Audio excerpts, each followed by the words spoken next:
రేపు నాతో పాటు చర్చికొస్తావా? చర్చా? సరే వస్తాను. Thank you. అవును, స్కూల్లో అందరికిచ్చి మీకు ఇవ్వడం మర్చిపోయాను. ఏంటి?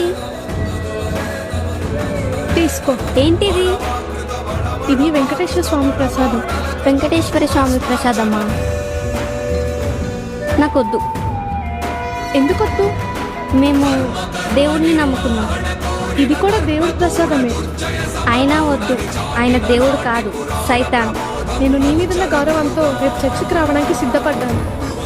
కానీ జస్ట్ మా దేవుడి ప్రసాదం తినమంటే దేవుడు కాదు సైతాన్ అంటున్నావు. అంటే మీకు టేక్ రెస్పెక్టే కానీ గివ్ రెస్పెక్ట్ లేదా? నీతో పాటు మీ చర్చికి రావాలి, కానీ నాతో పాటు గుడికి రావు. కనీసం మా ప్రసాదం కూడా తినవు.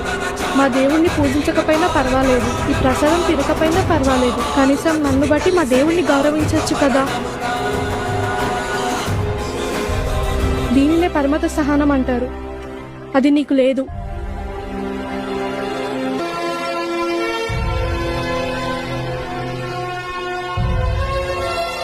ఓయ్, ఒకటి గుర్తుపెట్టుకో, హిందువులంటే ఓర్పు, సహనం, మౌనంగా ఉంటారనుకుంటున్నావేమో. మేము నిద్రపోతున్న సింహాలం, లేపద్దు. మా ఆత్మగౌరవం ఒక్క పిలుపుతో భారతదేశం దద్దరిల్లిపోతుంది.